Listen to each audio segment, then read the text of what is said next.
ప్రశాంతి గారు మీరు సిద్ధంగా ఉన్నట్లయితే పాట పాడతారా?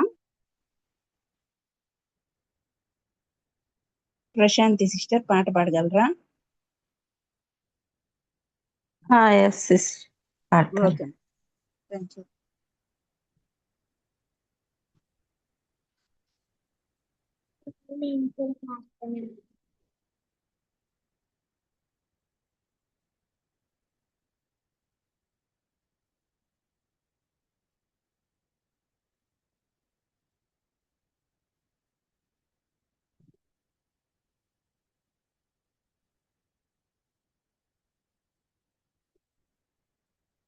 నిరంతరం నీతోనే జీవించాలనే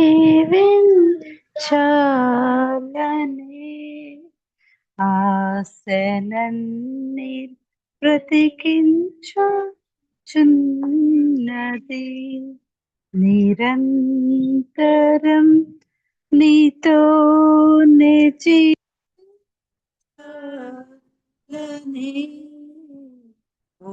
ఆశలన్నీ బ్రతికించుచున్నది. నా ప్రాణేశ్వర యేసయ్యా,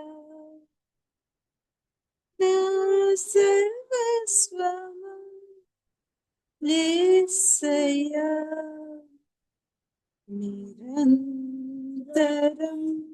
నీతోనే జీవించాలనే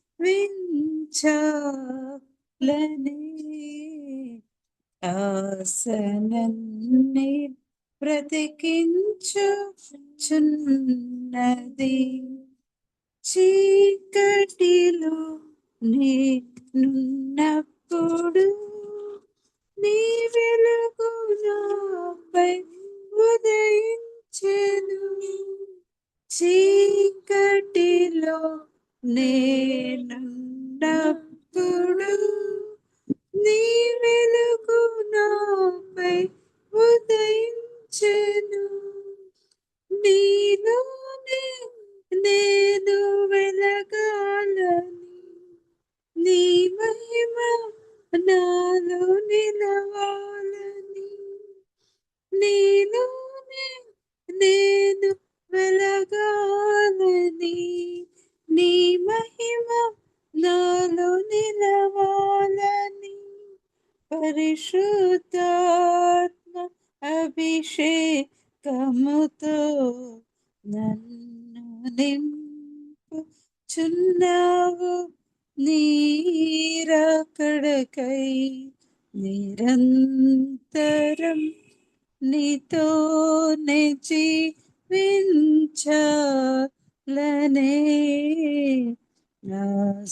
ఆశలన్నీల బ్రతికించుచున్నది. నీ రూపము నేను కోల్పోయినా నీ రక్తముతో కడిగితివి. నీతోనే నేను నడవాలని, నీ వలనే నేను మారాలని, నీతోనే నేను నడవాలని, నీ వలనే నేను మారాలని పరిశుద్ధాత్మ వరములతో అలంకరించుచున్నావు. నీరాకడకై నిరంతరం నీతో నే జీవించాలనే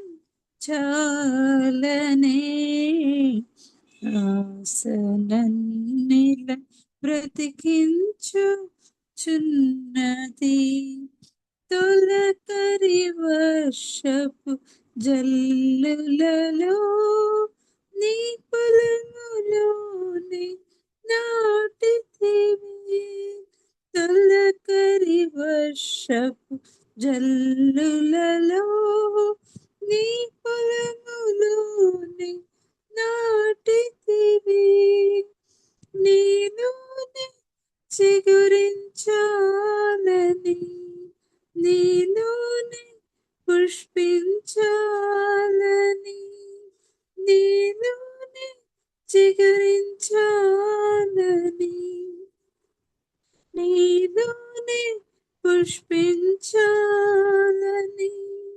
పరిశుద్ధాత్మ వర్షముతో సిద్ధపరచుచున్నావు నీ రాకడకై నిరంతరం నీతోనే జీవించాలనే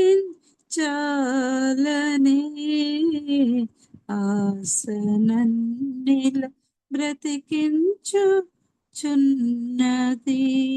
నిరంతరం నీతోనే జీవించాలనే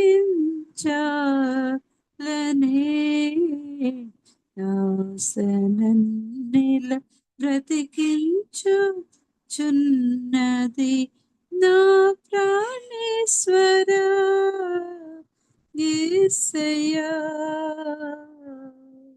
నా సర్వస్వమా యేసయ్యా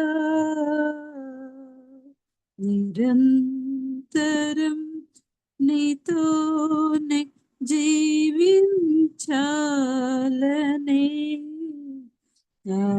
ఆసనన్నిల బ్రతికించుచున్నది. Praise God. Praise Lord. మా క్లాస్ కొరకు ప్రేయర్ చేస్తారా ఝాన్సీ గుడిపాటి గారు? సిస్టర్. అలాగే ఓకే అమ్మా, థ్యాంక్ యూ. ప్రేమ గల యేసయ్య, దయగల తండ్రి, నీకు వందనాలు స్తోత్రాలు చెల్లిస్తున్నాం నాయన ప్రభా.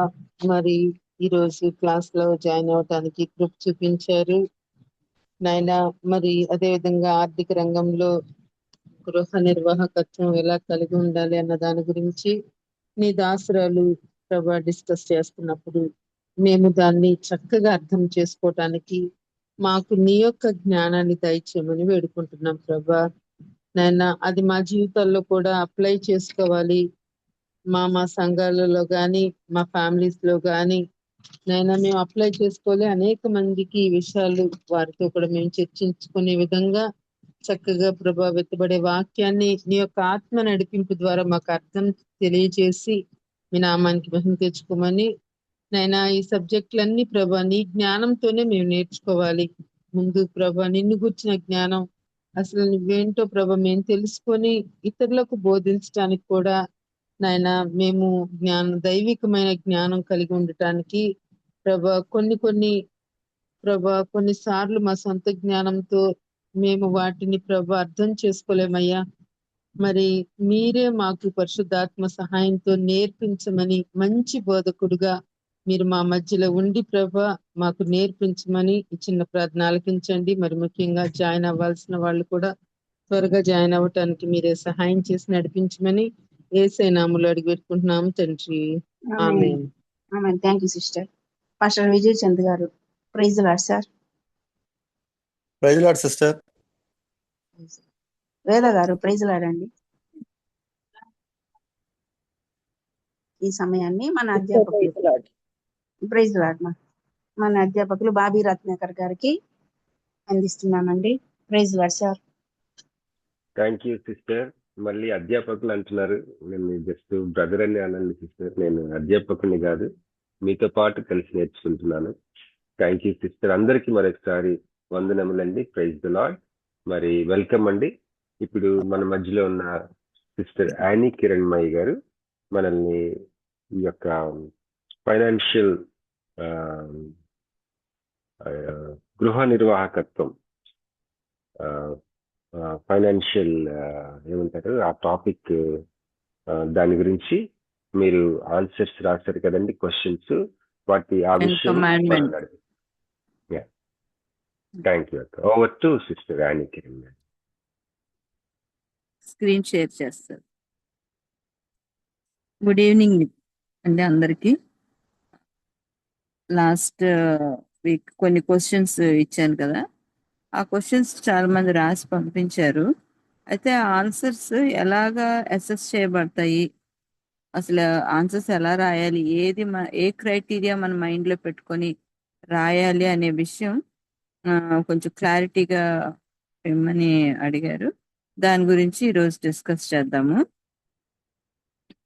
అయితే క్వశ్చన్స్ అన్నిట్లో కొంచెం కొంచెం జనరలైజ్డ్ గా కొంచెం ఈజీగా ఉన్న క్వశ్చన్ ఒకటి నేను ఎగ్జాంపుల్ గా తీసుకొని ఇది డిస్కస్ చేయాలని నేను అనుకుంటున్నాను అనమాట.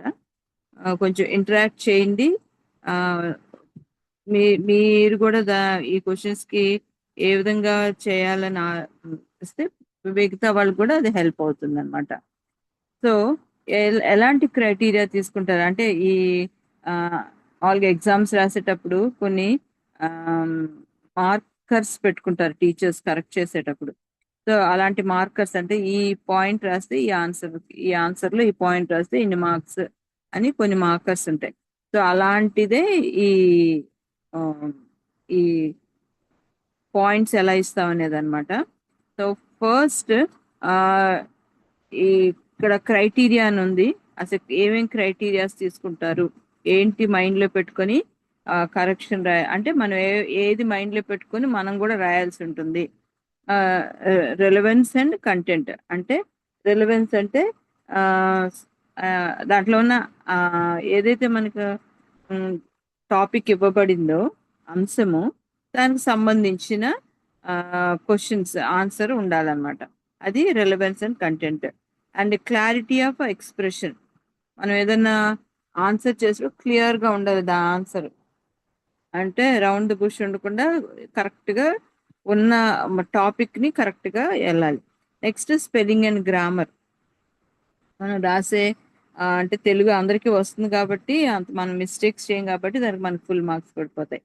సో అది దాంట్లో రెలవెన్స్ అండ్ కంటెంట్లో అంటే అంశము దానికి సంబంధించిన టాపిక్ ఏదైతే రాస్తామో అది ఫస్ట్ ఒకవేళ బిలో స్టాండర్డ్ అంటే వాళ్ళు ఎక్స్పెక్ట్ చేసిన దానికంటే తక్కువ అంటే ఫర్ ఎగ్జాంపుల్ నేను ఒక క్వశ్చన్ తీసుకున్నాను, మనం అన్ని వేళ సంతోషించాలి అనే క్వశ్చన్ ఉందనుకోండి. బిలో స్టాండర్డ్ అంటే ఏంటి, ఎలాంటి ఆన్సర్ రాస్తే అది బిలో స్టాండర్డ్ అవుతుంది, ఎవరైనా చెప్పగలుగుతారా? బిలో స్టాండర్డ్ అంటే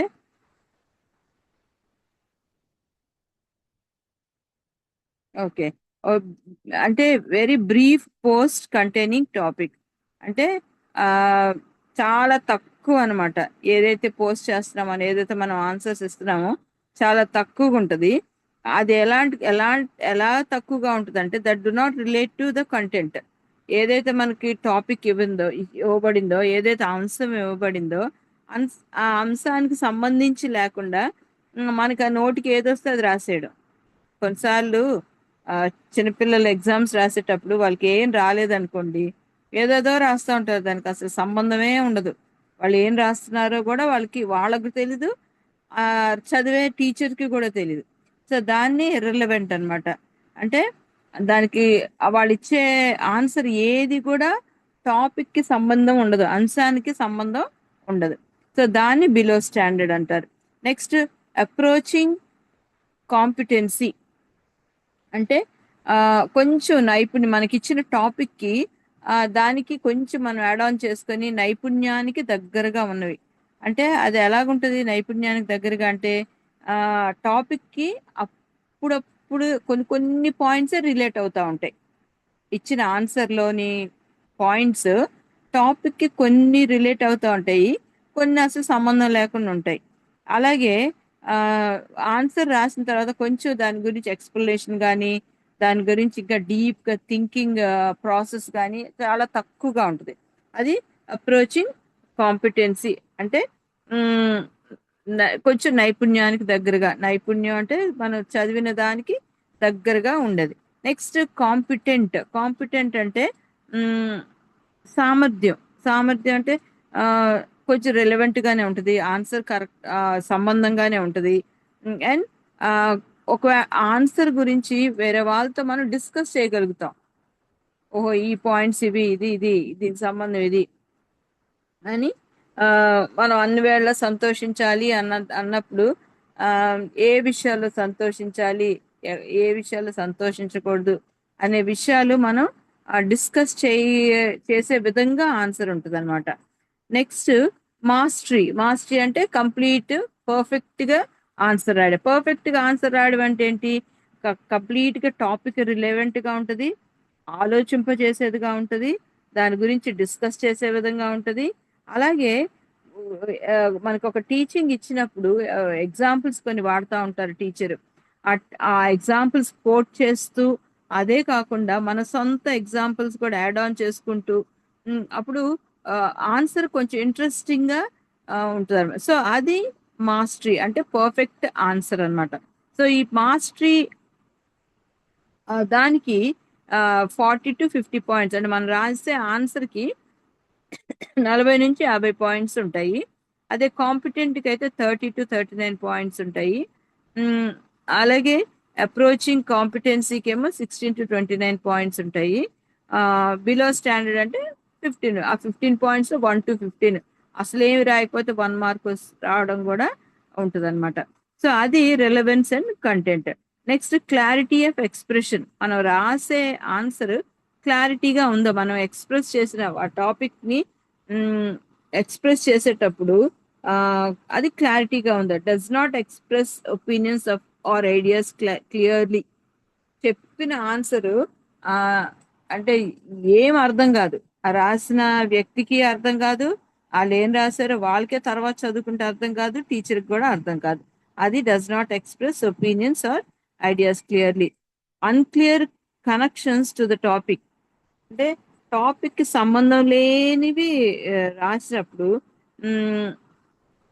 అది ఎక్స్ప్రెస్ చేసినప్పుడు అది unclear. Next minimal expression of the topic. చాలా తక్కువగా ఎక్స్ప్లెయిన్ చేస్తారనమాట టాపిక్ గురించి. సో అంటే మీకు మొదటి దానికి రెండో దానికి అంటే రెలవెన్స్ అండ్ కంటెంట్ అంటే కేవలం ఆ టాపిక్ని బేస్ చేసుకొని రాసే ఆన్సర్. మనం ఎలా ఎక్స్ప్రెస్ చేస్తున్నాం అనేది సెకండ్ అనమాట. ఎలాంటి ఎక్స్ప్రెషన్, ఏ విధంగా మనం దాన్ని ప్రజెంట్ చేస్తున్నాం అనేది నెక్స్ట్ పాయింట్ అనమాట. సో అది క్లియర్గా ఉండకపోతే 11 to 16 పాయింట్స్ వస్తాయి. అలాగే opinions and ideas are stated clearly. కొంచెం క్లారిటీ ఉండి చెప్పాలనుకున్నది క్లియర్గా చెప్పగలిగితే 17 to 23 పాయింట్స్ వస్తాయి.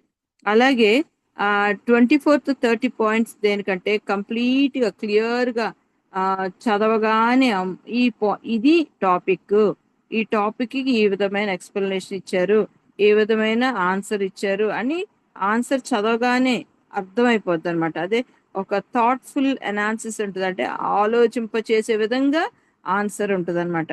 సో కొంచెం ఇంట్రెస్టింగ్గా రాస్తారు. అది క్లారిటీ ఆఫ్ ఎక్స్ప్రెషన్.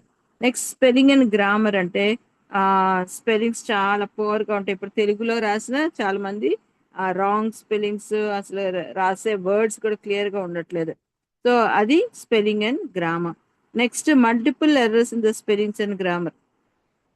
గ్రామర్లో గ్రామటికల్గా సెంటెన్సెస్ రాంగ్ ఉంటాయి. అలా ఉన్నప్పుడు 11 to 14 పాయింట్స్ మాత్రమే వస్తాయి. Next few errors in spelling and కొన్ని అక్కడక్కడ స్పెల్లింగ్ మిస్టేక్స్ ఉంటే 15 to 17 పాయింట్స్ వస్తాయి. అలాగే excellence use of spelling and grammar. So spellings కానీ అంటే ఇంగ్లీష్లో రాసినప్పుడు ఇది చాలా యాప్ట్గా యాడ్ ఆన్ అవుతుంది, కానీ తెలుగులో కూడా స్పెల్లింగ్ మిస్టేక్స్ అవి చేసినప్పుడు మార్క్స్ కట్ డౌన్ అవుతాయి అన్నమాట. సో ఇవన్నీ కలిపి మనం చూసుకుంటే టోటల్ ఇది 100 పాయింట్స్. 100 పాయింట్స్కి ఇది అసెస్మెంట్ జరుగుతుంది అనమాట. సో ఈ విధంగా రాసినప్పుడు మనకి ఇది ఐడియా పెట్టుకుంటే మన ఐడియా. సో మన నెక్స్ట్ టైం మనం ఆన్సర్స్ రాసేటప్పుడు మన ఎయిమ్ కరెక్ట్గా ఉన్నప్పుడు ఈ విధంగా మనం రాయాలి ఆన్సర్ అన్నప్పుడు మనం క్లియర్గా అది ఎలాబరేట్ చేయకుండా లేకపోతే అనవసరమైన పాయింట్స్ యాడ్ ఆన్ చేయకుండా క్లియర్గా రాయగలుగుతాం. అదనమాట దీని గురించి. ఇంకేమైనా డౌట్స్ ఉంటే లేదా ఏదైనా ఎగ్జాంపుల్ తీసుకొని చెప్పాలని ఎవరైనా అనిపిస్తే కొంచెం క్లియర్గా చెప్తారని అనుకుంటున్నాను.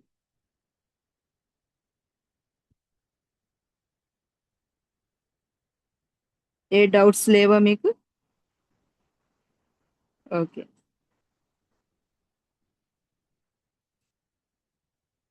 అంటే మేడం ఒక క్వశ్చన్ రాసేటప్పుడు ఫర్ ఎగ్జాంపుల్ మన రాబడిలో దేవునికి మొదటిగా ఇవ్వటం ద్వారా ఆశీర్వాదాలు ఏ విధంగా పొందుకుంటామంటే ఒక 15 లైన్స్ అట్లా రాయాలంటారా? అంటే బ్రీఫ్ గా రాయకూడదని చెప్తున్నారు కదా? బ్రీఫ్ గా ఎన్ని రాయకూడదని కాదు, బ్రీఫ్ గానే రాయొచ్చు, కానీ టాపిక్ కి రిలేటెడ్ గానే ఉండాలి మనం ఏం రాసినా. ఓకే. ఇప్పుడు దేవుడికి ఇవ్వాల్సింది ఇవ్వాలి అన్నప్పుడు దాని గురించే, దాని చుట్టే మన పాయింట్స్ అన్ని రాయాలి. దానికి దానికి కోట్ చేసిన బైబిల్ వర్సెస్ కూడా దానికి సంబంధించినవే ఉండాలి. వేరేది తీసుకొచ్చి అంటే పెట్టకూడదు. అది అంటే ఇప్పుడు ఇంకా బైబిల్ వర్సెస్ కూడా దీంట్లో యాడ్ చేయొచ్చు అంటారా? యాడ్ చేయొచ్చు. ఓకే అండి. అంటే దీని అంటే మీరు ఇప్పుడు టాపిక్ కి చెప్పారు కదా, ఆల్రెడీ సంబంధించిన 2 అయిపోయింది కదా? ఆ, మీరు మీరు 2 రాశారు కదా. అయిపోయినాయి, అట్లా యాడ్ చేయకూడదు. ఆ రాశాను. అంటే ఆ, నేను రాస్- ఇట్లా బైబిల్ వర్సెస్ మెన్షన్ చేయలేదు. అంటే మీరు ఇప్పుడు అంటే చెప్పారు కదా, అంతకు ముందు అంటే ఈ మ్యాటర్ ఎక్కువైపోద్దేమో అన్నట్టు ఉమ్, ఉమ్, చేయలేకపోయామండి. అదే అంటే ఇది ఈ మనకు ఒక క్లారిటీ వస్తుంది ఇప్పుడు నుంచి మనం రాసినప్పుడు ఆన్సర్ మరీ లాంగ్ అవ్వకుండా, మరీ షార్ట్ గా కాకుండా, జస్ట్ కరెక్ట్ గా యాప్ట్ గా దానికి సంబంధించిన మట్టికే మనం రాయడానికి వీలవుతుంది. మేడం అంటే ఈ క్వశ్చన్స్ కూడా ఆన్సర్స్ సెండ్ చేయాలా మీకు? ఆల్రెడీ మనం ఆన్సర్స్ రాసాం కదా వాటికి.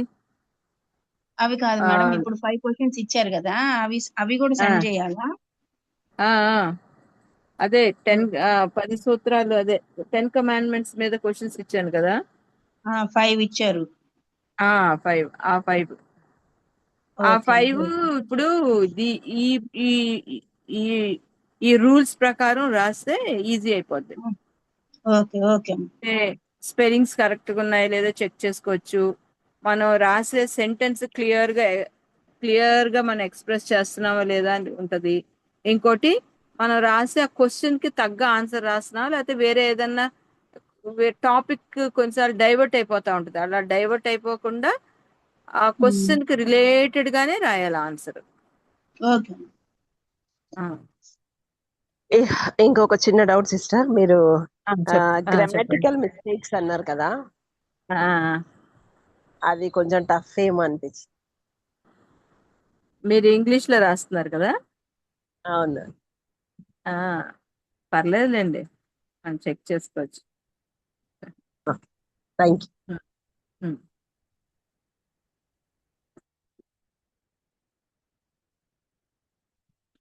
ఇంకేమైనా డౌట్స్ ఉన్నాయండి?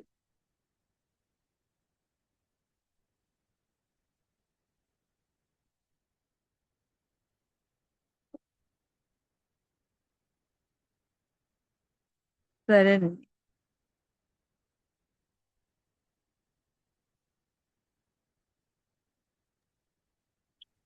థ్యాంక్ యూ అక్క. మరి మనందరి ఓకే. తరపున సిస్టర్ యానీ కిరణ్మయ్య గారికి కృతజ్ఞతలు తెలియజేసుకుంటున్నానండి. మరి వేద సిస్టర్ గారు, అలాగే ఝాన్సీ గుడిపాటి సిస్టర్ గారు, ప్రసీద సిస్టర్ గారు రాసినట్లున్నారు కదండి. మీరు ఆన్సర్స్ రాసిన వాళ్ళందరికీ థ్యాంక్స్ అండి. ఇది రాస్తుంటే చాలా బాగా ఉపయోగపడుతుంది మనకి. మరి ప్రత్యేకంగా దాని మీద సమయం పెట్టడానికి అవదు కాబట్టి ఆన్సర్స్ రాస్తున్నప్పుడు మరి మనం కొంత మనసు దాని మీద పెట్టడానికి అవకాశం ఉంటుంది కాబట్టి మనకి బాగా గుర్తుంటాయి. మనం మళ్ళీ దాన్ని స్వయంగా అనలైజ్ చేస్తూ రాసుకుంటాం కాబట్టి చాలా ఉపయోగపడుతూ ఉంటుంది, క్షేమాభివృద్ధి కలుగుతుంది. కనుక మరి దయచేసి పాల్గొనండి, సమయం వెచ్చించి రాయవలసిందిగా ప్రభు పేరిట మనం చేస్తున్నానండి. మరి క్లాస్లోకి వెళ్దాం. ఇప్పుడు 8:59 అయింది. మరి మన మధ్యలో ఉన్న పాస్టర్ డి విజయ్ చంద్ర గారు చిన్న ప్రార్థన చేసినట్లయితే మన సబ్జెక్ట్ వెళ్దాం. గుడ్ ఈవినింగ్ అన్నా. గుడ్ ఈవినింగ్ అండి బ్రదర్. అన్నా thank you brother. Okay, prayer చేసుకుందాం. ప్రేమ కలిగిన దయగల మా తండ్రి, మరొకసారి ఈ సాయంకాల సమయంలో మీ పాసనిది మాకు ఇచ్చినందుకు వందనాలు. ఏఎల్ అకాడమీలో క్లాసెస్ని ప్రభువా చక్కగా మీరు నడిపిస్తూ ఉన్నారు. ఫ్యాకల్టీగా అన్నను మీరు బలపరుస్తూ ఉన్నారు. స్టూడెంట్స్గా తక్కువ నంబర్ అయినప్పటికీ ఆసక్తి కలిగి ప్రభు నేర్చుకోవటానికి మీరు ఇచ్చినటువంటి బోర్డును బట్టి మీకు వందనాలు, ఇంట్రెస్ట్ను బట్టి మీకు స్తోత్రాలు. మరి ఈ సమయంలో ప్రభు అనాలిసిస్ ద్వారా మీరు ఇచ్చినటువంటి ఆన్సర్స్ క్లారిఫికేషన్ బట్టి మీకు స్తోత్రాలు. మేము ఆ యొక్క ప్రశ్నలకి చక్కగా ఆన్సర్స్ చేయడానికి కృపను దయచేయండి. ఎస్పెషల్లీ ప్రభు మరి మీ దాసుడు మరి క్లాస్ని లీడ్ చేస్తూ ఉంటుండగా అన్నకు కావలసినటువంటి ఆత్మీయమైన జ్ఞానం అనుగ్రహించి మేమును వినేటప్పుడు తండ్రి నాయన మీ చిత్తానుసారంగా ప్రభు లోబడి మనసు పెట్టి వినటానికి, శ్రద్ధాశక్తులు వినటానికి, నేర్చుకోవడానికి కృపణ దయచేయమని, మరి ఈ యొక్క ఇన్స్ట్రుమెంట్స్ని, వాతావరణాన్ని, ఈ టెక్నాలజీ వ్యవస్థను అన్నింటినీ మీ స్వాధీనంలో ఉంచుకోమని మా రక్షకుడైన యేసుక్రీస్తు ప్రభు వారి శ్రేష్టమైన వాక్యమైన నామంలో స్తుతించి ప్రార్థిస్తున్నాం తండ్రి. ఆమేన్. ఆమేన్. థ్యాంక్ యూ అండి పాస్టర్ గారు. అందరికి మరొకసారి వందనములు. థ్యాంక్ యూ అండి. అందరికీ మరొకసారి వందనములండి. మరి సహోదరి నిర్మలా సిస్టర్ గారు చీరాల నుంచి జాయిన్ అయ్యారు. మీకు వెల్కమ్ అమ్మ. థ్యాంక్ యూ సో మచ్ అండి. మరి కొన్ని క్వశ్చన్స్ పోస్ట్ చేశారు సిస్టర్ గారు. కొద్దిగా దాని గురించి ప్రార్థనాపూర్వకంగా నాకు తెలిసిన తలంపులు పంచుకోవాలని నేను ఆశపడ్డాను. కాకపోతే ఈ రోజంతా ఈ ప్రిపరేషన్ కొద్దిగా అదర్ వర్క్స్ వల్ల నేను పెట్టలేకపోయాను. కొద్దిగా ఈ రోజు క్లాస్లో కూడా కొంత కవర్ చేస్తాను. Thank you sister. మీరు ఆ క్వశ్చన్స్ అడిగినందుకు మీకు చాలా థ్యాంక్స్ అండి. యాక్చువల్లీ అవన్నీ నాకు ఒకప్పుడు ఉన్నాయి, కొన్ని ఇప్పటికీ ఉన్నాయి. But I will go forward. మరి నేను కొన్ని మీకు చెప్పండి అమ్మా. పర్లేదు బ్రదర్, మీరు చెప్పండి, వింటాను. అవి వాటి గురించి వినాలని ఉంది. అలాగే చెప్పండి. కొన్ని ఇప్పుడు కవర్ చేస్తాను. మీకు కొంత ప్రిపేర్ చేసి మళ్ళీ మీకు టెక్స్ట్ పెడతాను, పోస్ట్ పెడతాను వాట్సాప్ లో. అయితే నేను ఈరోజు తెల్లవారి ఎర్లీ మార్నింగ్ లేచినప్పుడు అలాగా నా లైబ్రరీలోని డిజిటల్ లైబ్రరీ వెతుకుతా ఉన్నప్పుడు కొన్ని డిజిటల్ మ్యాగజైన్స్ ఉన్నాయి.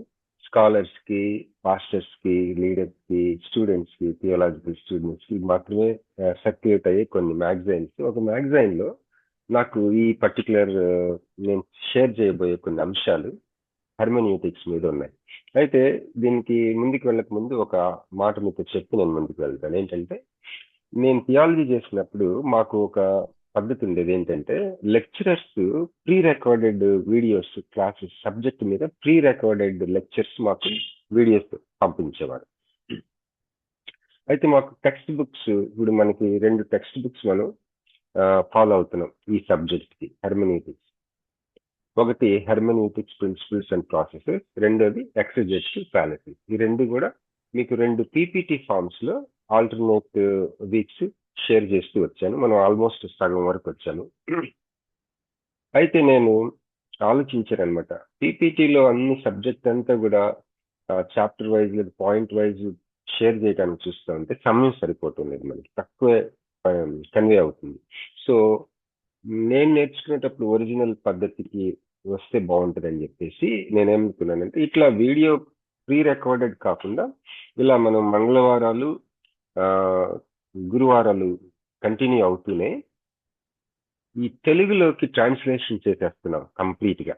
మీకు ఇంగ్లీష్ లో, తెలుగులో ఈ పీపీటీలో ఏమైతే ఉన్నాయో మొత్తం మీకు బహుశా మాక్సిమం రేపు ఎల్లుంట్లో పంపించేస్తాను. అంటే ఇంతవరకు సబ్జెక్ట్ ఏమైతే కవర్ అయిందో మొత్తం తెలుగులో చాలా ఈజీగా అర్థమయ్యే తెలుగులో చేయాలని మా ఆశ అనమాట. దాంతో మీకు పంపించినప్పుడు దీని మీద ఒక మిడ్ టర్మ్ టెస్ట్ లాంటిది ఒకటి మనం పెట్టుకున్నాం.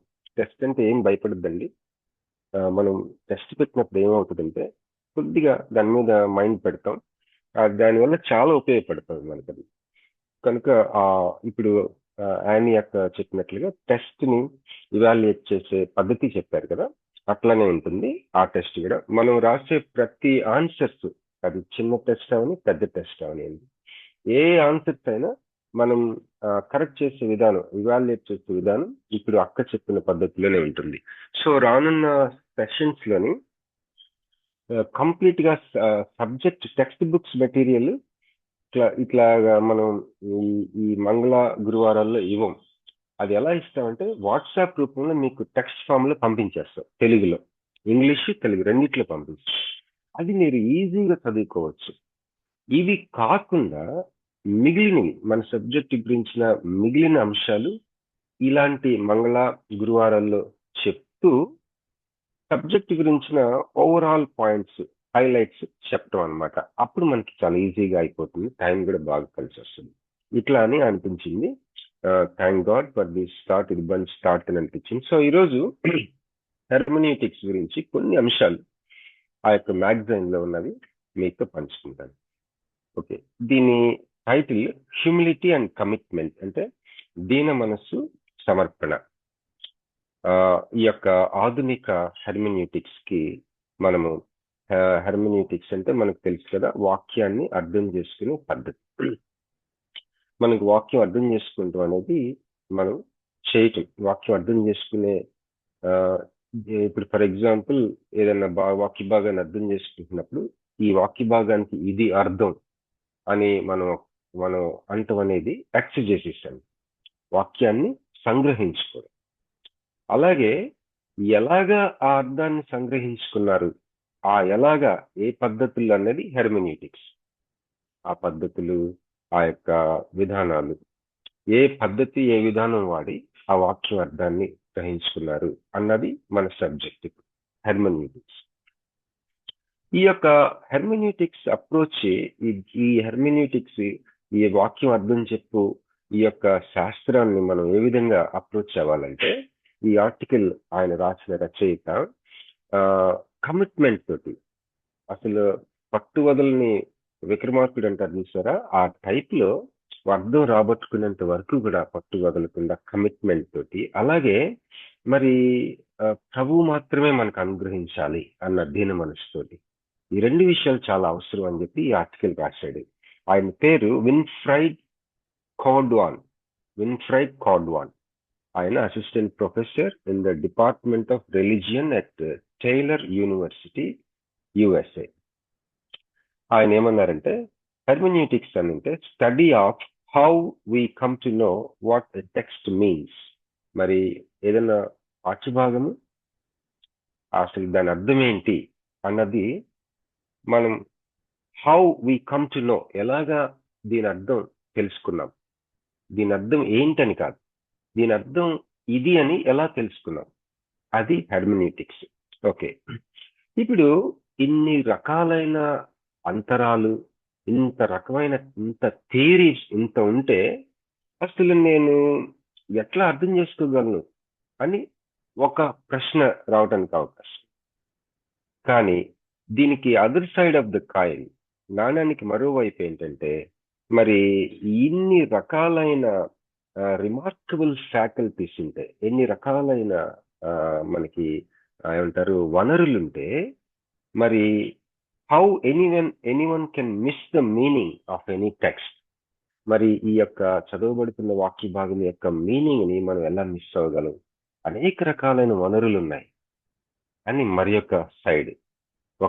ఒక సైడ్ ఏమో అమ్మో ఇన్ని అంతరాలు, ఇంత థియరీ ఉంటే నేను అసలు ఎలా అర్థం చేసుకోగలనని ఒక సైడ్, మరొక సైడ్ ఇన్ని రకాలైన వనరులు ఉంటే ఎలా మిస్ అవ్వగలను అని మరొక సైడ్. అండర్స్టాండింగ్ అది దేనిని ఆధారం చేసుకుని ఉండాలంటే కేర్ఫుల్ అండ్ కాషియస్ ఇంటర్ప్రిటేషన్. చాలా జాగ్రత్తగా ఆచి తూచి సంగ్రహించాలి వాక్యంలోని భావాన్ని, అప్పుడు మనకు అర్థమవుతుంది అని ఆయన అన్నారు. ఎందుకు తగ్గింపు ఉండాలి మనకి వాక్య ధ్యానం విషయంలో అంటే, final truth may not always be in his grasp. మరి మనం చదువుతాం కష్టపడి బైబిల్ అంతా ఒక వాక్యాన్ని ధ్యానం చేసుకుంటాం, కానీ ఫైనల్ ట్రూత్ మన యొక్క స్వాధీనంలో ఒక్కోసారి చాలా సార్లు, ఆనెస్ట్ గా చెప్తున్నాను, క్వైట్ టైమ్స్ ఎన్నో రోజులు నేను ఇన్కంప్లీట్ గా చేసుకున్నాను. కంప్లీట్ గా చక్కగా చేసుకునే క్వైట్ టైం రోజులు నా జీవితంలో చాలా తక్కువ. ఎందుకంటే అది ఒక పట్టాన కంక్లూడ్ అవ్వదు. మరి దాని విషయంలో మనకు ఖచ్చితంగా తగ్గిపోవాలి. ఒక్కోసారి భలే ఉంటుంది, ఆ భలే ఉండే రోజులు చాలా తక్కువ ఉంటాయి. క్వైట్ టైం విషయంలో చెప్తున్నాను. కమిట్మెంట్ ఎందుకు ఉండాలి, సమర్పణ ఎందుకు ఉండాలంటే we should never give up in this quest to find the truth. వాక్యంలోని సత్యాన్ని మరి కనుగొంట విషయంలో మనం పట్టుదల కలిగి ఉండాలి. కనుక సమర్పణ అవసరం. Biblical world is simply not our own. మరి మన కాలాలకి బైబిల్ కాలాలకి చాలా గ్యాప్. అది మన కాలాలు కావదు. ఇందాక నేను ఒక వీడియో వింటా ఉంటే అసలు రాతి యుగం అని, తర్వాత ఏమంటారు డార్క్ ఏజెస్ అని, గతంలో మనం చూస్తే మరి అగ్ని కనిపెట్టిన రోజులున్నాయి, ఫైర్ కనిపెట్టిన రోజులున్నాయి, ఆ తర్వాత వీల్ చక్రం కనిపెట్టిన కాలాలు ఉన్నాయి. దానికి ముందు రాసిన స్క్రిప్చర్స్ కూడా మన బైబిల్ గ్రంథంలో ఉన్నాయి. ఎంత విచిత్రమైన పరిస్థితి. వాటిని అర్థం చేసుకుంటున్న ప్రయత్నం చేస్తున్నాం. మన మన మన మన మోడర్న్ బైబిల్స్ బుక్ ఫామ్ అవ్వచ్చు, డిజిటల్ ఫార్మ్స్ అవ్వచ్చు. మన బైబిల్, మనం చదువుతున్న బైబిల్ ప్రాచీన కాలం, అతి ప్రాచీన కాలంలో కూడా రాయబడిన వాక్య భాగాలు మనం చదువుతున్నాం. మన కాలాలు వేరు, ఆ కాలాలు వేరు. To interpret the Bible gaps ఉన్నాయి. మనం ఆల్రెడీ కొన్ని చూసాం. భాషాపరమైన గ్యాప్, అంతరాలు, జియోగ్రఫీ, చరిత్ర, లైఫ్ స్టైల్, యాటిట్యూడ్స్ మొదలగునవి. ఇలాంటి గ్యాప్స్ ఉన్నాయి. ఈ గ్యాప్స్, ఈ అంతరాలని మనం అధిగమించి మనం సంగ్రహించుకోవాలి భావాన్ని వాక్యం చదువుతున్నప్పుడు. Next, Bible is the inspired word of God. ఇది దేవుని వాక్యం. బైబిల్ అది దైవావేశం వలన కలిగిన వాక్య భాగం. Lord Jesus promise the Holy Spirit to lead us into truth. యోహాను సువార్త 14వ అధ్యాయం 26వ వచనం ప్రకారం, అలాగే యోహాను సువార్త 16:13 ప్రకారం యేసుప్రభు వారు పరిశుద్ధాత్ముడు మనల్ని సర్వ సత్యంలోనికి నడిపిస్తారు అని వాగ్దానం చేశారు. ఈ పాయింట్ మనం గుర్తుపెట్టుకోవాలి. తర్వాత క్రిస్టియన్ ఇంటర్ప్రెటర్, ఆయన ఒక క్రైస్తవ విశ్వాసి వాక్యాన్ని ధ్యానం చేసేటప్పుడు, ఆ వాక్యాన్ని అర్థం చేసుకోవాలని ప్రయత్నం చేస్తున్నప్పుడు అతడు దేని మీద ఆధారపడాలంటే దేవుని యొక్క మహాకృప. ఎలాంటి కృప అది? ఆ వాక్యం విషయంలో ఆ వాక్యాన్ని మనకి వెలిగించే కృప, ఇల్యూమినేట్ చేసే ఒక కృప. దాని మీద మనసా వాచ ఆధారపడి మనము ఆ ధ్యానం చేయాలి. దేవుడు ఆ వాక్యంని మనకి వెలిగింప చేయగలడు. ఆ వాక్యంలో నుంచి ప్రత్యక్షత మనకు అనుగ్రహించగలడు. ఇది తిరుగులేని వనరు. It's a greatest resource. ఇది ఒక కృప, మనకి గ్రేషియస్ గిఫ్ట్. ఇది ఒక మహాకృపతో కూడిన ఒక వరం ఇది.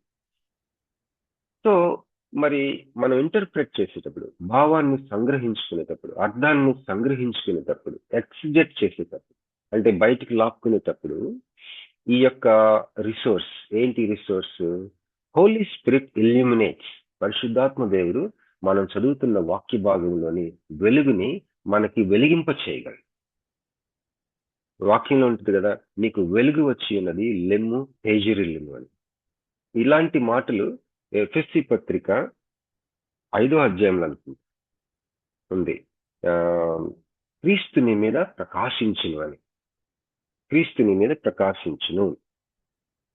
మా పాపతో మొన్న చెప్పాను నేను, నాన్న, మన న్యూ టెస్టిమెంట్, మన జర్నీ, విశ్వాస యాత్ర టు మోటిఫ్ అంటే MOTIFF.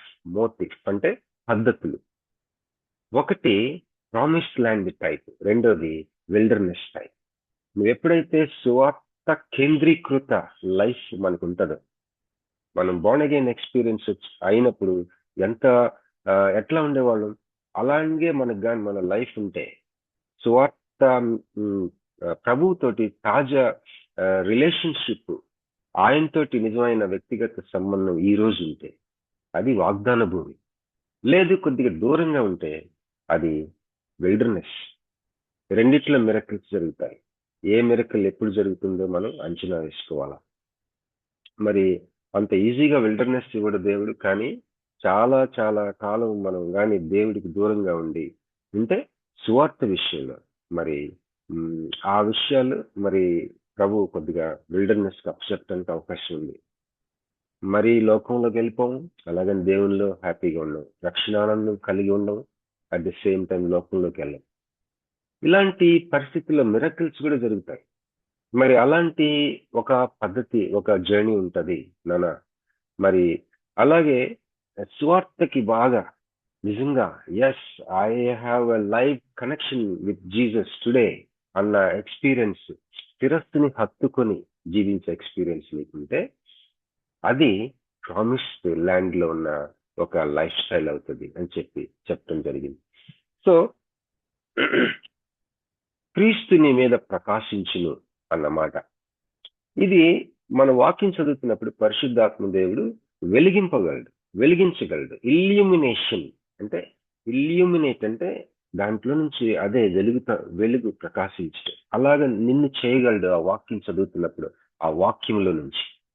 ఇది గొప్ప వనరు, ఇది ఒక గొప్ప రిసోర్స్. మనము దీని మీద ఆధారపడాలి మైండ్ లో, స్పిరిట్ విషయంలో.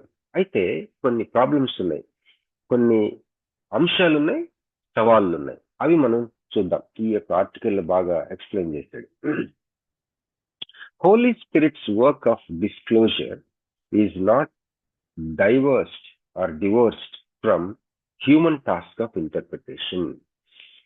మరి మనిషిని దేవుడు, విశ్వాసిని ఒక పనిచ్చాడు. ఏంటంటే వాక్యాన్ని బాగుగా విభజించాలి, రైట్లీ డివైడ్ చేయి, దాని యొక్క అర్థాన్ని సంగ్రహించుకునే ఒక మంచి పని, హ్యూమన్ టాస్క్ అది. ఈ యొక్క పని అలాగే పరిశుద్ధాత్మ దేవుడు ఈ యొక్క ఇల్యూమినేషన్, ఈ వెలిగించే ప్రక్రియ, ఈ రెండు ఒక రకంగా సెపరేట్ చేయలేదు దేవుడు. ఈ రెండింటిని సెపరేట్ చేయలేదంట. Holy Spirit's work of disclosure, ఆయన బయలుపరచడం అనేది, అలాగే నేను చేయవలసిన టాస్క్ ఆఫ్ ఇంటర్ప్రిటేషన్, దేవుని వాక్యం నుంచి ఆ అర్థాన్ని గ్రహించుకునే ఆ యొక్క కసరత్తు, ఈ రెండింటిని దేవుడు సెపరేట్ చేయలేదు. తర్వాత దేవుని పరిశుద్ధాత్మ యొక్క కార్యమైన ఈ యొక్క ఇల్యూమినేషన్, ఈ వెలిగించే పని ఏదైతే ఉందో ఆ పని మరి ఒక పక్కన ఆ పని, అలాగే 2 తిమోతి 2:15 ఒక ఆజ్ఞ ఉంది. ఆ ఆజ్ఞను ఒకసారి నేను చదువుతానండి, దయచేసి మీరు వీలైతే. 2 తిమోతి 2:15 దాంట్లో ఉన్న కమాండ్మెంట్ ఏముందో చూడండి. దేవుని ఎదుట యోగ్యునిగాను, సిగ్గుపడనక్కరలేని పనివానిగాను, సత్యవాక్యమును సరిగా ఉపదేశించువానిగాను, బ్రాకెట్లో సరిగా విభజించువానిగాను నిన్ను నీవే దేవునికి కనపరుచుకున్నటకు జాగ్రత్త పడము. ఇక్కడ ఆజ్ఞ ఏంటంటే సత్యవాక్యమును అంటే బైబిల్ని సరిగా ఉపదేశించువాడిగా, బ్రాకెట్లో సరిగా విభజించువాడిగా. కింగ్ జేమ్స్ వర్షన్ లో rightly dividing the word of truth. Rightly dividing, సరిగా విభజించటం అంటే ఏంటి? పరిశుద్ధాత్మ నిన్ను వెలిగిస్తున్నప్పుడు నువ్వు సరిగా విభజించవలసిన అవసరం ఏంటి? This is the question. It is very very important question. Timothy, దేవుని వాక్యాన్ని సరిగా విభజించు అంటున్నాడు. అదే సమయంలో సర్వసత్యంలోనికి నడిపించే హోలీ స్పిరిట్ అంటున్నాడు. So human task of interpretation and the Holy Spirit's illumination, అది ఎలా అంటే, కొన్ని సైకిల్స్ ఉంటాయి కదా, ఇద్దరు నడిపే సైకిళ్ళు ఉంటాయి, ముందొకరు వెనుక. అలాంటిది టాండెమ్ అంటే జత పని వాళ్ళుగా కలిసి. ఉదాహరణకి పోలీస్ డిపార్ట్మెంట్ వాళ్ళు లోకల్ కొంతమంది కలిసి ఏదైనా ఒక కార్యం సాధించారనుకోండి, అప్పుడు వాడుతూ ఉన్నమాట టాండెమ్ అన్న వర్డ్, జత పనిగా, జత కూడి చేయటం. పరిశుద్ధాత్మ illumination and the commandment, injunction అంటే ఆదేశం, కోర్టు వారు ఆదేశం లాగా. ఏంటి ఆదేశము? సత్యవాక్యాన్ని సరిగా విభజించడం. ఇది ఆజ్ఞ. సహోదరుడా, సత్యవాక్యాన్ని సరిగా విభజించడం అనేది దేవుని ఆజ్ఞ. అదే సమయంలో పరిశుద్ధాత్మ యొక్క వెలిగింపు, అది ఒక వనరు. ఈ రెండు జతకూడి కలిసి నడవాలి అని ఈ యొక్క మ్యాగజైన్ లో, ఈ యొక్క ఆర్టికల్లో ఉంది. అలాగే ఇప్పుడు how to bridge the gap between biblical world and hours, మన ఈ యొక్క అంతరాలు ఎలాగ మనం ఈ గ్యాప్స్ ని మనం ఏమంటారు బ్రిడ్జిలు కడతాం, వారధులు ఏ విధంగా వేస్తాం మనకి బైబిల్ కాలానికి ఉన్న మధ్య ఈ యొక్క అంతరాలను చూస్తున్నాం.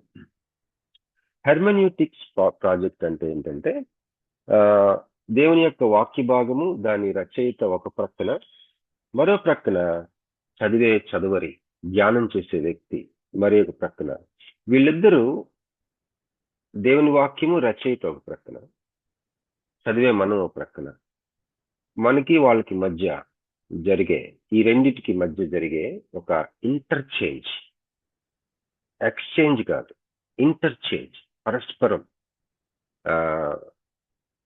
ఇచ్చిపుచ్చుకోవడం, ఇది జరుగుతుంది. అది కొద్దిగా చూసుకుందాం.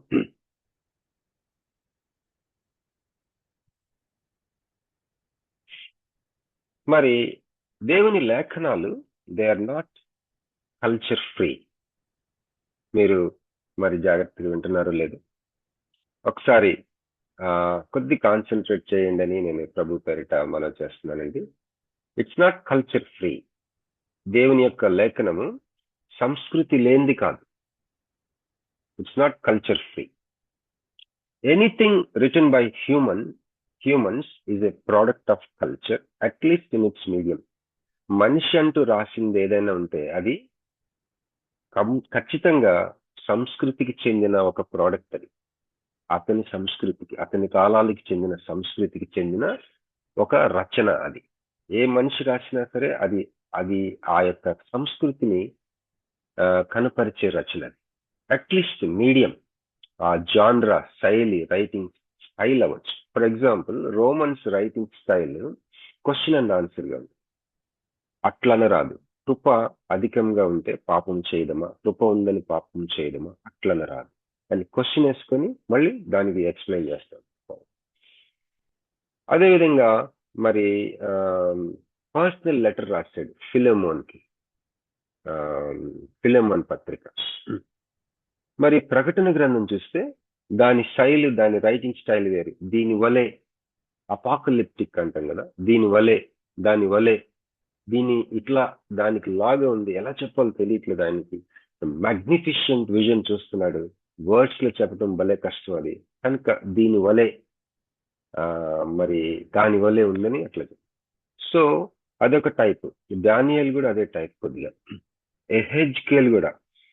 మరి అపోస్తుల కార్యాలు వేరే టైప్, కీర్తనలు వేరే టైప్, ప్రసంగి వేరే టైప్, సామెతలు వేరే టైప్, హిస్టరీ వేరే టైప్, ప్రాఫెసీస్, యెషయా, ఇర్మియా, ఈ రకరకాల రైటింగ్ స్టైల్స్ అప్పట్లో వాళ్ళ టైంలో. అసలు ద్వితీయోపదేశకాండం స్ట్రక్చర్ చూస్తే అప్పట్లో ఒక ట్రీటీస్ ఆ విధంగా రాస్తారు. అంటే ఇప్పుడు మనం ఏదైనా land agreements, sale documents, sale agreements, sale deeds, లేకపోతే ట్రస్ట్ డీడ్స్, ఇట్లాంటివి ఏ విధంగా ఫామ్ చేసుకుంటాం, ఒక ఫార్మాట్ ఉంటుంది కదా. ద్వితీయోపదేశకాండం ఎగ్జాక్ట్లీ ఆ కాలాల్లో ఉన్న ఒక ట్రీటీ సంబంధించిన ఒక ఫార్మాట్ లో రాశాడు మోషే. అది ఆ కాలంలో బయట వాళ్ళ ఊరుల్లో, వాళ్ళ సంస్కృతిలో అదే ఫార్మాట్ ఉంటుంది, అలా రాశాడు దాని style. So Bible scripture is not culture free. దానికి ఒక సంస్కృతి ఉంది. అవి ఎందుకంటే humans whatever they write, it's a product of culture. So God does not overrule personality and intellect of the human author. So scripture is cultural in its message.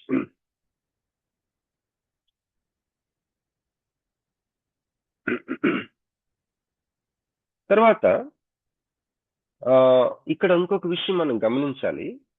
పరిశుద్ధాత్మ దేవుడు అంటే కొద్దిగా ముందుకు వెళ్ళక ముందు ఒక పాయింట్ నేను మర్చిపోయాను, అది మీకు చెప్పాలని ఆశపడుతున్నాను. ఏంటంటే we come back to that illumination, పరిశుద్ధాత్మ యొక్క వెలిగింపు అన్న పాయింట్ గొప్ప వనరు. అది నిజమే. మరి సహోదరి నిర్మలా సిస్టర్ గారు ఒక క్వశ్చన్ ఏంటంటే వారు అడిగింది, బైబిల్ మనము దేవుడు ఏం చెప్పాడో మనం ఏం తెలుసుకోవాలి అని బైబిల్ చదవాలి తప్ప రచయిత ఏ ఉద్దేశంతో రాశాడో అన్నది అది మనకి ఎందుకు అవసరం? దేవుడు ఏం చెప్పాడో దేవుడు ఏం చెప్పాడు మనం ఏం తెలుసుకోవాలి అని బైబిల్ చదవాలి. ఓకే, అమ్మగారు చెప్పింది ఏంటంటే పరిశుద్ధాత్మ దేవుడు లేకపోతే దేవుడు మనం బైబిల్ చదువుతున్నప్పుడు ఆయన ఏం చెప్తున్నారు దాంట్లో మనం ఏం తెలుసుకోవాలని మనకు తెలిసిపోద్ది. అంటే ఇప్పుడు ఇంకొకలాగా చెప్పాలంటే దేవుడు మనకి సంహవ్ దేవుడు సహాయం చేసి మనకి మనం చదువుతున్న వాక్య భాగంలో నుంచి మనం ఏం తెలుసుకోవాలో అది తెలియపరుస్తాడు. కనుక అసలు దాన్ని రాసిన ఆయన ఏ ఉద్దేశంతో రాశాడో ఏ అర్థంతో రాశాడో మనం ఎందుకు తెలుసుకోవటం, ఇది క్వశ్చన్. ఓకే, ఇప్పుడు ఎంతో సమర్పణ కలిగిన దేవుని యొక్క సేవకులు విశ్వాసుల మధ్య ఒకే భాగం గురించి భిన్నాభిప్రాయాలు ఎందుకున్నాయి? మరి ఎంత భిన్నాభిప్రాయాలంటే సిద్ధాంతాలే డిఫరెంట్ అయిపోయాయి. అదే వాక్య భాగంలో ఒక సేవకుడు, ఒక మహాసమర్పణ కలిగిన ఇద్దరు సేవకుల మధ్య ఒకే వాక్య భాగం విషయంలో భిన్నాభిప్రాయాలు భిన్నంగా ఎందుకు అర్థమవుతున్నాయి? మరి వీళ్ళిద్దరిలో ఎవరు కరెక్ట్? అది చాలా ముఖ్యమైన ప్రశ్న. మనం దాని గురించి ఆలోచించవలసిన ప్రశ్న అది. Christians who are equally committed to the discovery of truth, they disagree with each other. Holy Spirit మరి హెల్ప్ చేయగలడు కదా, ఇద్దరికీ సమర్పణ ఉంది, ఇద్దరు కూడా సత్యాన్ని అన్వేషిస్తా ఉన్నారు. వాక్య భాగం ఒక ఉదాహరణకి హెబ్రీ పత్రిక తీసుకున్నాం. హెబ్రీ పత్రిక 1వ అధ్యాయం 2వ అధ్యాయం కలిసి చదువుతున్నారు. ఇద్దరు లోతైన సమర్పణ కలిగిన విశ్వాసులు చదివారు. ఆ యొక్క వాక్య భాగం విషయంలో ఇద్దరికి భిన్నాభిప్రాయాలు వేరువేరుగా అర్థమవుతుంది. ఎంత వేరుగా అంటే వాళ్ళు అసలు అగ్రి అవ్వట్లేదు. వాళ్ళిద్దరిలో ఎవరు కరెక్ట్? పరిశుద్ధాత్మ దేవుడు అట్లా ఇద్దరిని రకరకాలుగా నడిపిస్తాడా? దేవుడు ఆ విధంగా సహాయం చేస్తాడా? కనుక మనకి ఒక స్టాండర్డ్ అవసరం. ఆ స్టాండర్డ్ ఏంటి అంటే చారిత్రాత్మకంగా హిస్టారికల్ క్రిస్టియానిటీ, హిస్టారికల్ ఫెయిత్. మనది చరిత్ర అంతా దొర్లుకుంటూ మన దగ్గరికి వచ్చిన విశ్వాసం. ఆ విశ్వాసంలో ఒక స్తంభం ఏంటంటే చదివిన వ్యక్తులందరికీ రకరకాలుగా అర్థాలు తీసుకోవటానికి అవదు. ఆ రచయిత ఏ అర్థంతో రాశాడో అది కరెక్ట్ అయిన అర్థం. దాన్ని సంగ్రహించుకునే పనే హెర్మెన్యూటిక్స్ ప్రాసెసెస్ వాడి సంగ్రహించుకోవాలి. ఆ హెర్మెన్యూటిక్స్ ప్రాసెస్ లో అంతరాలు హిస్టారికల్ చరిత్రకు సంబంధించినవి, సంస్కృతికి సంబంధించినవి, భాషకు సంబంధించినవి, ఫిలాసఫీకి సంబంధించినవి, ఇట్లాగా మరి ఈ యొక్క అంతరాలని దాటుకుంటూ ప్రాక్టికల్ గా ఏ విధమైన పాయింట్స్ తోటి మనం రచయిత ఏ విధమైన అర్థంతో రాశాడో గ్రహించుకుంటే అప్పుడు ఈ ఇద్దరు భిన్నాభిప్రాయాలు ఏమాత్రం అగ్రిమెంట్ లేకుండా ఒకే వాక్య భాగం విషయంలో అసలు అగ్రి అవ్వలేని ఇద్దరు లోతైన విశ్వాసులు సేవకులకి ఒక స్టాండర్డ్ అదే. ఏంటి ఆ స్టాండర్డ్ అంటే రచయిత మీనింగ్ ఏంటి? That is the only standard. ఇప్పుడు ఒక మాట ఫర్ ఎగ్జాంపుల్ ఎడ్యుకేషన్ అన్న మాటకి అర్థం కావాలంటే నేనేమో అది విద్య అంటాను, ఇంకొకళ్ళు అది విద్య కాదు మరొక అర్థం ఉంది దీనికి అన్నారు అనుకోండి. ఎగ్జాంపుల్ చెప్తున్నాను. మనం ఎక్కడికి వెళ్తాం దాని అర్థం కోసం? డిక్షనరీ దగ్గరికి వెళ్తాం. అలాగే ఇద్దరు వ్యక్తులకి ఒకే వాక్య భాగం మీద ఇద్దరు లోతైన వ్యక్తులు సిన్సియర్ బిలీవర్స్ కి, సిన్సియర్ సర్వెంట్స్ ఆఫ్ గాడ్ కి మధ్య ఒకే వాక్య భాగంలో భిన్నాభిప్రాయాలు ఉంటాయి. ఏమాత్రం అసలు పొసగని విరుద్ధమైన వైరుధ్యత ఉంటే, అంటే విరుద్ధమైన అపోజిట్ మీనింగ్స్ వాళ్ళకి అర్థమవుతా ఉంటే వాళ్ళ మధ్య ఒక స్టాండర్డ్ ఉండటానికి అవసరం ఉంది కదా. నార్మేటివ్ వాట్ ఈస్ ద ప్రమాణం ఏంటి, ప్రామాణికత ఏంటి వాళ్ళిద్దరికి? దేన్ని బేస్ చేసుకొని నేను చదువుతున్న ఈ వాక్య భాగం అర్థం ఇది అని అర్థం చేసుకోవడానికి ప్రయత్నించాలంటే మనకి ఇవ్వబడిన ఈ యొక్క సాంప్రదాయమైన చారిత్రాత్మకమైన క్రైస్తవ స్తంభం ఏంటంటే the meaning of the writer. రచయిత ఏ అర్థంతో రాశాడో అదే అర్థం. ఎందుకంటే పరిశుద్ధాత్మ దేవుడు ఆ వ్యక్తి టాండెమ్ అంటే ఇద్దరు కలిసి రాశాడు. పరిశుద్ధాత్మ దేవుడు ఆ వ్యక్తి యొక్క రచయిత యొక్క మనస్తత్వాన్ని కానీ మరి పర్సనాలిటీని కానీ తర్వాత తన యొక్క కల్చర్ని కానీ దాన్ని ఓవర్ రూల్ చేయలేదు. మీకు కావాలంటే మీరు మళ్ళీ ఫ్రెష్ గా చదవండి వాక్యాన్ని. వైద్యుడు లూకా రాసిన సువార్త జీసస్ క్రూసిఫిక్షన్ లూకా రాయటం ఎలా ఉంటుందో, ట్యాక్స్ కలెక్టర్ మాథ్యూ రాసింది ఎలా ఉందో, మరి యోహాను రాసింది ఎలా ఉందో, మార్క్ రాసింది డిఫరెన్స్ చూడండి. లూకా రాసింది ఒక వైద్యుడు అప్రోచ్ ఉంటుంది. ఆ ఫిజికల్ సఫరింగ్ ని తను ఎక్స్ప్లెయిన్ చేస్తా ఆ యొక్క విషయం. ఎందుకంటే తనకు తెలుసు యాజ్ ఎ బాడీ డాక్టర్ గా ఫిజిషియన్ గా తనకు తెలుసు. So Holy Spirit overrule చేయలేదు తన యొక్క పర్సనాలిటీని, లూకా పర్సనాలిటీని. ఇంకా కొద్దిగా ముందుకెళ్దాం. సో ఇక్కడ మనం గుర్తుపెట్టుకోవాల్సింది ఏంటంటే దేవుడు సహాయం చేస్తాడు. దేవుడి పనే మనల్ని సర్వసత్యంలోనికి నడిపించడం. దేవుడు మనల్ని వెలిగిస్తాడు. మనం బైబిల్ చదువుకుంటున్నప్పుడు దేవుడు మనకి ఏం కావాలో ఆయన మనకు అనుగ్రహిస్తానికే ఆయన అసలు బైబిల్ ఇచ్చింది ఆయన. కానీ నాకు ఒకలాగా అర్థమవుతుంది, ఇంకొకరికి ఇంకోలాగా అర్థమవుతుంది. నేను యథార్థవంతుడిని, ఆయన యథార్థవంతుడు. మా ఇద్దరికి వేరే వేరేగా అర్థమవుతుంది. ఒకే వాక్య భాగం. ఎవరు రైట్, ఎవరు రాంగ్, దీన్ని ఎలా నిర్ణయిస్తాం? అందుకే బైబిల్ పండితులు మన డాడీ లాంటి వాళ్ళు, మన ఆత్మీయ తండ్రులు మనకు అందజేసిన ఒక నార్మేటివ్, ఒక ప్రామాణికత, ఒక స్టాండర్డ్ ఏంటంటే ద మీనింగ్ నీకు నాకు అర్థమయ్యే మీనింగ్ కాదు, what does it mean to me కాదు, ఆ particular passage what does it mean to me కాదు, what does it mean to the writer. That is the Holy Spirit's way.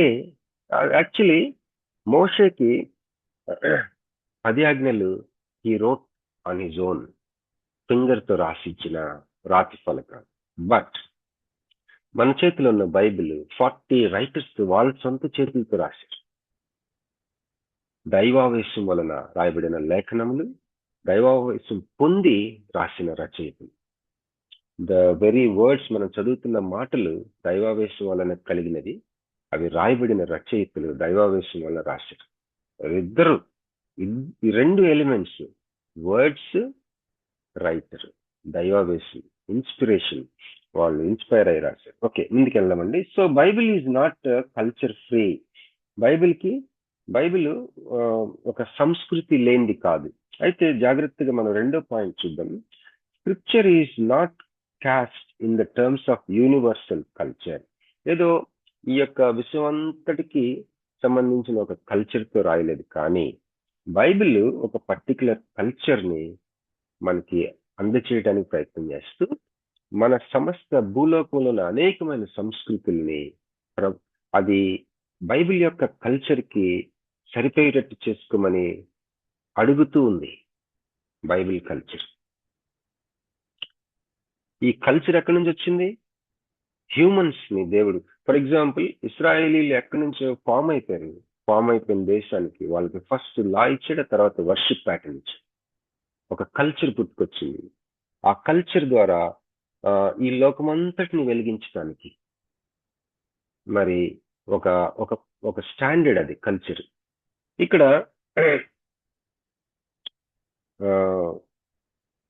Bible addresses cultures of all ages with mandates for reform. దేవుని యొక్క Bible culture లోని Bible యొక్క సంస్కృతి ఏం చేస్తుందంట, సమస్త విశ్వం అంతట్లో ఉన్న సంస్కృతులు ఆ యొక్క బైబిల్ సంస్కృతికి సరిపోయేటట్టుగా చేసుకోవడానికి ఒక ఆజ్ఞలాగా అన్నమాట. కల్చరల్ మ్యాండేట్ అంటాం కదా, సంస్కృతికి సంబంధించిన ఒక ఆజ్ఞ మరి ఇవ్వబడతా ఉంది. ఒక డివైన్ కల్చర్ ఉంది బైబిల్లో, దైవికమైన సంస్కృతి బైబిల్లో ఉంది. we have a specific divinely originated culture in Bible. All cultural elements in scripture are normative. బైబిల్లో ఉన్న సంస్కృతికి సంబంధించిన ప్రతి విషయం కూడా అది ఒక స్టాండర్డ్ లాంటిది. బైబిల్ మనుషుల చేత రాయబడింది కనుక it's not culture free. At the same time Bible దైవావేశం వలన రాయబడింది కాబట్టి దాంట్లో ఒక సంస్కృతి ఉంది. ఆ యొక్క బైబిల్లో ఉన్న దైవిక సంస్కృతికి సంబంధించిన ప్రతి ఎలిమెంట్ కూడా అది ఒక స్టాండర్డ్. మానవాళికి మనం ఏ సంస్కృతి నుంచి వచ్చినా సరే, మనుషులు అందరూ రకరకాల సంస్కృతులు ఉన్నాయి ఈ విశ్వంలో, ఈ గ్లోబ్ లో. ప్రతి సంస్కృతి కూడా బైబిల్లో ఉన్న దైవిక సంబంధమైన ఒక సంస్కృతికి సరిపెట్టుకుంటా మార్చుకుంటూ ఉండాలి, ఎందుకంటే అది స్టాండర్డ్ కాబట్టి. సో ఇక్కడితో ఆపుతానండి. ఇది జస్ట్ ఇంకా ఉంది చాలా, కానీ మనకి ఇంతవరకు అవసరం అని అనుకుంటున్నాను. ఇంకొద్దిగా ఒక మాట చూసుకొని నేను క్లోజ్ చేస్తాను. అదేంటంటే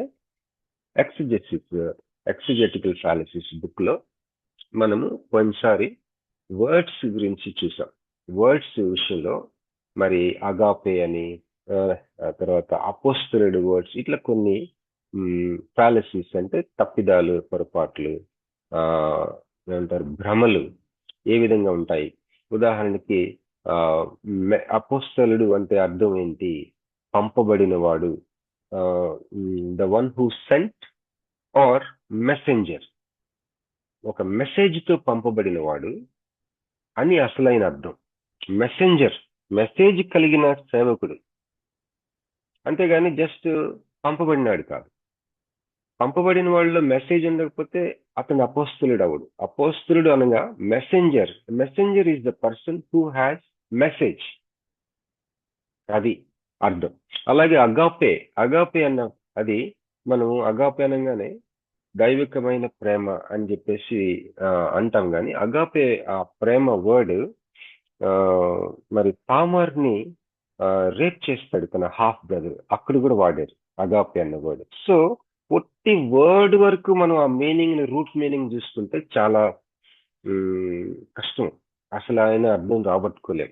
కనుక ఇక్కడ హార్ట్ ఆఫ్ ద మ్యాటర్ అసలు ఏంటి, విషయం ఏంటి, వర్డ్స్ తో మనం ఎలా ఉండాలి, బైబిల్ చదువుతున్నప్పుడు పదాలతో ఎలా ఉండాలంటే, ఆ పదము ఏ సెంటెన్స్ లో ఉంది, రచయిత ఎలాంటి విషయాన్ని చెప్తూ ఆ పదాలు వాడాడు, ఈ పదమే ఎందుకు వాడాడు, మరొక పదం వాడచ్చు కదా, ఇలాంటి అప్రోచ్ తో మనకి అసలు విషయం ఏంటి అర్థం అవుతుంది.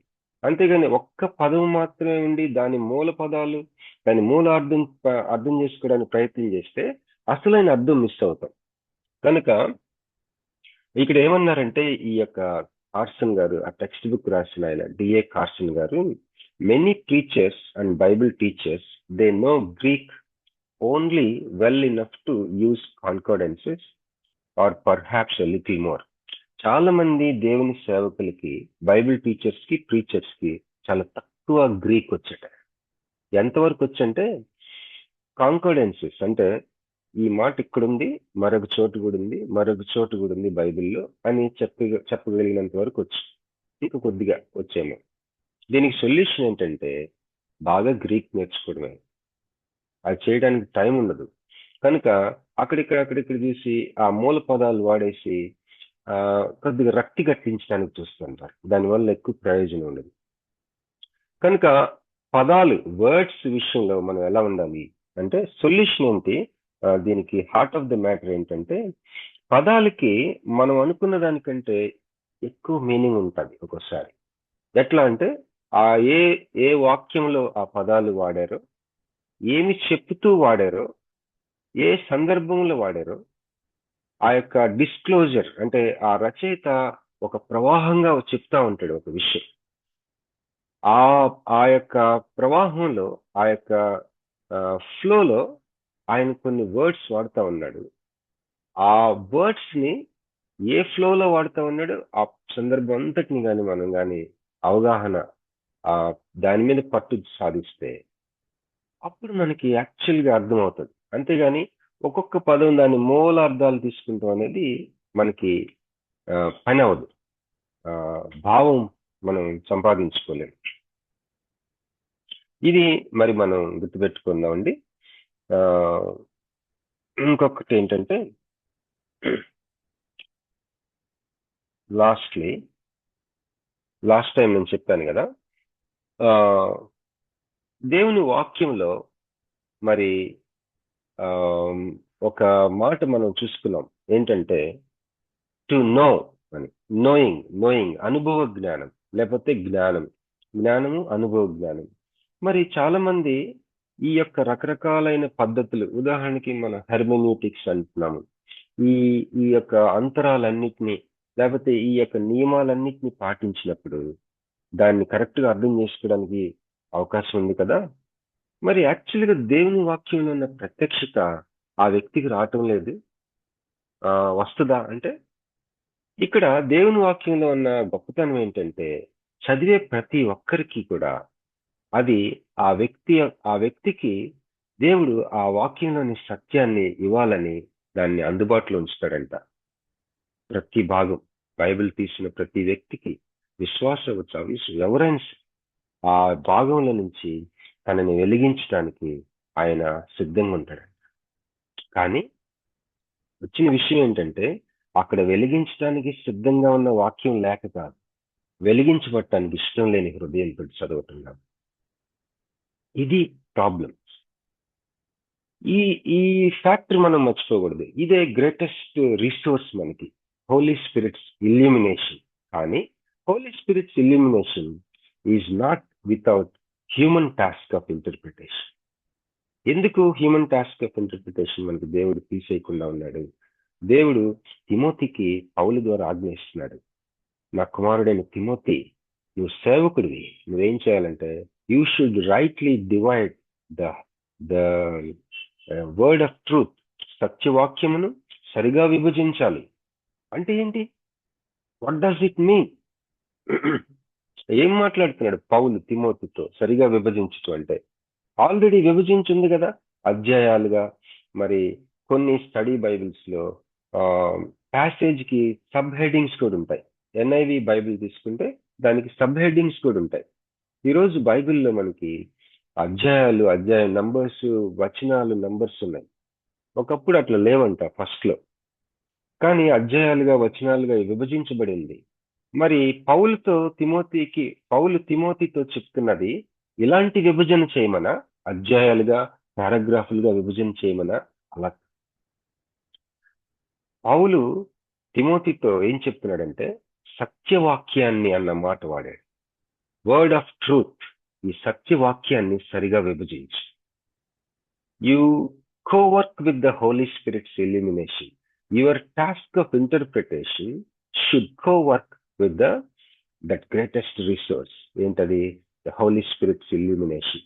పరిశుద్ధాత్ముడు ఆ వాక్యం ద్వారా నిన్ను వెలిగించే, ఆ సత్యవాక్యం ద్వారా నిన్ను వెలిగించి సర్వసత్యంలోనికి నడిపించే ఆ యొక్క మహాకృపా వరాన్ని, ఆ రిసోర్స్ ని దాంతో కలిసి నీ యొక్క విభజన చదువుతున్నప్పుడు సత్యవాక్యాన్ని సరిగా విభజించి ధ్యానం చేస్తున్నప్పుడు నువ్వు you be under the control of the Holy Spirit, but you work very hard. సరిగ్గా విభజించి దాని యొక్క కంటెంట్, దాని యొక్క అర్థం సంగ్రహించి తిమోతి సరిగా రైట్లీ కరెక్ట్ గా డివైడ్ చేసి సత్యవాక్యాన్ని సంపాదించుకో. వాక్యంలోని సత్యవాక్యాన్ని సంపాదించు. We have something called rhema. Rhema is a spoken word, logos is a written word. మరి లోగోస్ అనగానే రాయబడిన వాక్యం. లోగోస్ కి ఒక అర్థము రిటన్ వర్డ్. రేమా అంటే స్పోకెన్ వర్డ్. ఈ యొక్క మనం చదివే వాక్య భాగంలో నుంచి దేవుడి యొక్క స్వరము, దేవుని యొక్క మాటని మనం సంపాదించుకోవటం అనేది అది ఒక విషయం. లోగోస్ కి ఇంకొక అర్థం కూడా ఉంది. యోహాను సువార్త 1వ అధ్యాయంలో 1-2 వచనాల్లో వాడాడు. అది ఏంటంటే ఆదియందు లోగోస్ ఉండెను, ఈ లోగోస్ దేవుని యొద్ద ఉండెను, ఆదియందు వాక్యం ఉండెను, వాక్యము దేవుని యొద్ద ఉండెను. వాక్యము అన్న దగ్గరల్లా లోగోస్ వాడాడు. ఈ వాక్యము దేవుని యొద్ద ఉండెను, ఈ వాక్యము, ఈ లోగోస్ దేవుడై ఉండెను. కిందకు వచ్చినప్పుడు ఈ లోగోస్ శరీరధారి అయి మన మధ్య వసించెను. ఏంటంట ఆయన అర్థము? ఇప్పుడు మనిషికి మరి మనిషి అసలు ఏంటి, అసలు వాట్ ఈస్ హ్యూమన్ బీయింగ్ అన్న ఒక పర్పస్, లోగోస్ ఉండెను. వాట్ ఈజ్ మ్యాన్ అన్న హోల్ ఐడియా ఉండెను. అది దేవుని యొద్ద ఉండెను. ఆ హోల్ ఐడియా, మనిషి యొక్క whole purpose idea, why human being, what is human being, that whole idea, the logos, వాక్యము శరీరధారి అయి మన మధ్య వచ్చింది. దేవుడై ఉండెను, దేవుని యొద్ద ఉండెను. అంటే ఎగ్జాంపుల్ కూడా చెప్పారు దానికి. ఫర్ ఎగ్జాంపుల్, మనం ఏసీ మిషన్ ఉందనుకోండి. ఏసీ యొక్క అసలు what is AC and why is AC machine? What is AC machine అంటే మనకి రూమ్ లో చల్లగా ఉంటాను, అంతేగాని దాన్ని ఫ్రిడ్జ్ లాగా వాడుకుంటాను ఇక. అది చల్లదనం ఇస్తుంది కానీ ఫ్రిడ్జ్ లాగా వాడుకుంటాను ఇక. సో దాని పర్పస్ ఏంటి? చల్లదనం ఇవ్వటానికి, రూమ్ లో చల్లదనం ఇవ్వటానికి. సో ఈ యొక్క చల్లదనం ఇవ్వటం అనేది ఉండెను. చల్లదనం ఇవ్వటం అనేది వాక్యం దేవుని యొద్ద ఉండెను, దేవుడై ఉండెను, శరీరధారి అని ఉంది. అట్లా రాస్తే అదనమాట. మనిషి యొక్క పర్పస్ ఏంటి? What is the very purpose of the creation of human being, that logos. అది అట్లా ఈ యొక్క ప్లేటో ఫాలోవర్స్ కి ఒక ఆన్సర్ లాగా రాస్తా ఉన్నాడు యోహాన్ సువార్త. ఆ రోజుల్లో Plato is the greatest leader. ఆ రోజుల్లో వాళ్ళ ఫాలోవర్స్ నమ్మారు ఏంటంటే, there is some logos, there is something in the heavens that has something to do with this creation. ఆ లోగోస్ ఏదో ఉంది అని వాళ్ళు, ఆ రీజనింగ్ ఉంది అని అనుకున్న వాళ్ళకి రాశాడు. ఎస్, మీరు కరెక్టే, ఉంది, కానీ ఆయనే జీసస్ క్రైస్ట్ అని చెప్పాడు అనమాట. సో ఈలాగా ఈ లోగోస్ నుంచి, ఈ రాయబడిన వాక్యంలో నుంచి దేవుని యొక్క స్వరము, లేళ్లను ఈన చేయగలిగిన దేవుని స్వరము పట్టుకోవాలంటే తిమోతి సత్యవాక్యాన్ని సరిగా నువ్వు విభజించాలి అని చెప్తున్నాడు. సరిగా విభజించడం అనేది మన జీవితంలో ఎప్పుడైనా ఆలోచించమా? ఈ క్వశ్చన్ తోటి నేను ఈరోజు క్లోజ్ చేయాలనుకుంటున్నాను. పౌలు తిమోతితో అంటున్నాడు, you divide the word of truth, you rightly divide the word of truth. సత్యవాక్యాన్ని సరిగా విభజించు తిమోతి అంటున్నాడు. ఎప్పుడైనా నీ లైఫ్లో, నా లైఫ్లో సరిగా విభజించటం, సత్యవాక్యాన్ని సరిగా విభజించటం అంటే ఎప్పుడైనా ఆలోచించమా? What is it, the meaning, అసలు దాని అర్థం ఏంటి? ఈ క్వశ్చన్ తోటి నేను క్లోజ్ చేయాలనుకుంటున్నాను. బహుశా ఈ క్వశ్చన్ గురించి మీ థాట్స్ కూడా రాసి పంపండి, నేను కూడా రాస్తాను. I also want to explore. Honestly నాకు చాలా తక్కువ తెలుసు ఈ పాయింట్ గురించి. సో నేను కూడా నేర్చుకుంటాను మీ థాట్స్ గురించి. థ్యాంక్ యూ సో మచ్ అండి. I stop here and over to sister Praseeda గారు. Praise the lord sister. Thank you brother. ఇప్పటి వరకు క్లాస్ నడిపించిన బాబీ గారికి కృతజ్ఞతలండి. ముగింపు ప్రార్థన చేయవలసిందిగా పాస్టర్ విజయ్ చందయ్య గారిని మనవి చేస్తున్నానండి.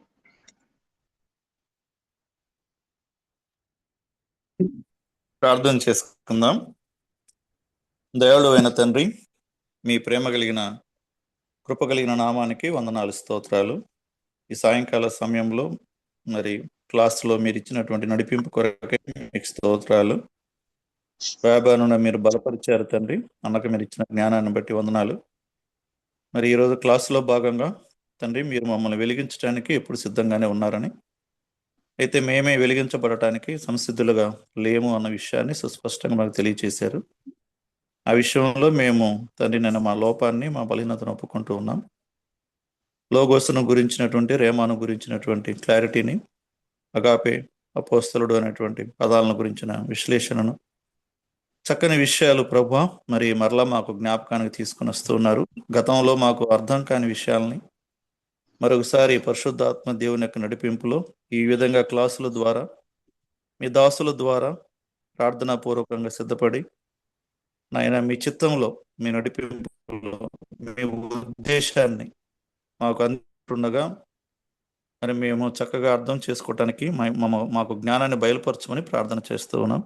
వీటిని మరలా స్టడీ చేసి వీటిని ప్రభావ మా జీవితాలు ఇంప్లిమెంట్ చేయడానికి కృపణ దయచేయమని, ఇంకా ముందు ముందు క్లాసుల్లో మమ్మల్ని సిద్ధపరచమని కోరుకుంటూ ఈ దినప్రతి నింపుమని, తదుపరి క్లాస్కి ప్రార్థనాపూర్వకం సిద్ధపడి రావడానికి సహాయం దయచేయమని, పాల్గొన్న ప్రతి ఒక్కరిని పేరు పేరు వరుసన దీవించి ఆశీర్వదించమని, లీడ్ చేసిన వారిని బట్టి వందనాలు, ప్రార్థించిన వారిని బట్టి వందనాలు, పాటలు పాడేవారిని బట్టి అందరిని బట్టి వందనాలు చెల్లిస్తూ, మరి ఎస్పెషల్లీ ప్రభా బాబీ అన్న మీ కృపలు ఆరోగ్యవంతులుగా నింపి, శక్తితో నింపి, జ్ఞానంతో నింపి, తండ్రి నాయన మరి ఫ్యాకల్టీగా ఉన్నటువంటి ప్రతి బిడ్డను మీ కృపలో జ్ఞాపకం చేసుకున్నామని యేసయ్య శ్రేష్టమైన మహోన్నతమైన నామంలో స్తుతించి ప్రార్థిస్తున్నాం తండ్రి. Amen. Thank you sir. Thank you గారు. ముగింపు ప్రార్థన చేసిన పాస్టర్ విజయ్ చంద్రయ్య గారికి, అలాగే కూడి వచ్చిన ఏఎల్ వర్చువల్ అకాడమీ స్టూడెంట్స్ అందరికీ కూడా ప్రభు నామంలో వందనాలండి. ప్రభు చిత్తం అయితే నెక్స్ట్ క్లాస్ లో కలుసుకుందాం. అంతవరకు సెలవు తీసుకుందాం. Praise the Lord to all. Praise the Lord అండి, అందరికీ వందనాలండి.